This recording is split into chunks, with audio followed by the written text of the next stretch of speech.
ഇരിങ്ങാലക്കുട കൂടൽമാണിക്യം ക്ഷേത്രോത്സവത്തിനിടയിൽ ക്ഷേത്രമുറ്റത്ത് വെച്ച് പരസ്യമായി മദ്യപിച്ച് ആചാരലംഘനം നടത്തുകയും ഭക്തരെ അപമാനിക്കുകയും ചെയ്ത സംഭവത്തിൽ 4 പ്രതികളെ ഇരിങ്ങാലക്കുട പോലീസ് അറസ്റ്റ് ചെയ്തു. പടിയൂർ സ്വദേശി തയ്യേരി വീട്ടിൽ പ്രതീഷ്, ശൂലംപറമ്പിൽ വീട്ടിൽ അനൂപ്, തയ്യേരി വീട്ടിൽ ലാലു മോഹൻ, തയ്യേരി വീട്ടിൽ അരുൺ എന്നിവരെയാണ് പിടികൂടിയത്. കഴിഞ്ഞ മെയ് 6-ന് രാത്രി 11 മണിയോടെ ക്ഷേത്രത്തിന്റെ പടിഞ്ഞാറേ നടയിലായിരുന്നു സംഭവം. ഭക്തജനങ്ങൾക്കിടയിൽ വെച്ച് പരസ്യമായി മദ്യക്കുപ്പി കൈമാറി മദ്യപിച്ച പ്രതികൾ ഇത് ചോദ്യം ചെയ്ത പരാതിക്കാരിക്ക് നേരെ മദ്യക്കുപ്പി നീട്ടി സ്ത്രീത്വത്തെ അപമാനിക്കുകയും ചെയ്തു.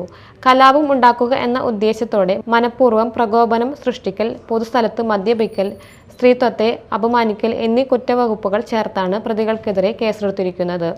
പ്രതികൾ മദ്യപിക്കുന്നതിന്റെ ദൃശ്യങ്ങൾ സാമൂഹിക മാധ്യമങ്ങളിൽ വ്യാപകമായി പ്രചരിച്ചിരുന്നു. ഈ ദൃശ്യങ്ങൾ കേന്ദ്രീകരിച്ച് നടത്തിയ ശാസ്ത്രീയ അന്വേഷണത്തിനൊടുവിലാണ് പോലീസ് പ്രതികളെ തിരിച്ചറിഞ്ഞത്. Irinjalakuda SHO Dileesh T, SI Abhilash T എന്നിവരുടെ നേതൃത്വത്തിലുള്ള സംഘമാണ് പ്രതികളെ പിടികൂടിയത്. Media time, Irinjalakuda.